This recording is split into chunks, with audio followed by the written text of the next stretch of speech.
নমস্কার বন্ধুরা, মালবিকার হেসেলে আপনাদের সকলকে স্বাগত। সাদা আলুর তরকারি তো সব বাড়িতেই কম বেশি হয়ে থাকে। আমি কিভাবে এই সাদা আলুর বাটি চচ্চড়ি বানাই সেটাই আজ আপনাদের শেয়ার করব। যেহেতু বাটি চচ্চড়ি, তার জন্য তো একটা বাটি লাগবেই। একটা বাটির মধ্যে নিয়ে নিলাম অল্প পরিমাণে কিছুটা সাদা তেল। এবার তেল গরম হলে এর মধ্যে দিয়ে দিলাম 1 চা চামচ কালো জিরে। ফোড়নটাকে হালকা ভেজে নিয়ে এবার এর মধ্যে ছোট ছোট ডুমো করে কেটে রাখা আলু দিয়ে দিলাম। এবার আলুটাকে সামান্য কিছুক্ষণ নাড়াচাড়া করে নিতে হবে। বাটি চচ্চড়িতে আলুটা খুব বেশি করে ভাজার দরকার নেই।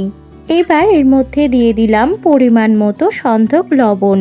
উপোসের দিনে না বানিয়ে যদি নর্মাল দিনে বানান তাহলে নর্মাল সল্টও ব্যবহার করতে পারেন এর জায়গাতে।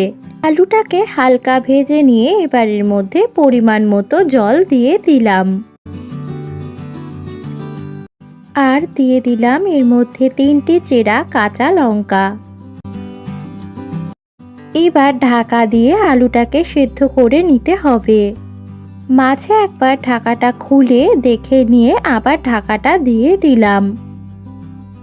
5 মিনিট পরে ঢাকাটা খুলে নিলাম আর একটু লঙ্কাগুলো খুন্তি দিয়ে চেপে দিলাম যাতে তরকারিটা একটু ঝাল ঝাল হয়। আলুগুলোও সেদ্ধ হয়ে গেছে। এবার এরম মাখো মাখো অবস্থাতে রান্নাটাকে নামিয়ে নিতে হবে। খুব সহজ একটি রেসিপি, যেটি আপনারা একাদশীর দিনে বা যে কোনো উপোসের দিনে তৈরি করে লুচির সাথে খেতে পারেন। আমার এই রেসিপিটি যদি আপনাদের ভালো লেগে থাকে তাহলে লাইক করবেন, কমেন্ট করবেন, শেয়ার করবেন, সাবস্ক্রাইব করবেন আমার চ্যানেলটিকে। ফিরে আসবো পরের দিন নতুন কোনো ভিডিও নিয়ে। ততদিন ভালো থাকবেন। Thanks for watching.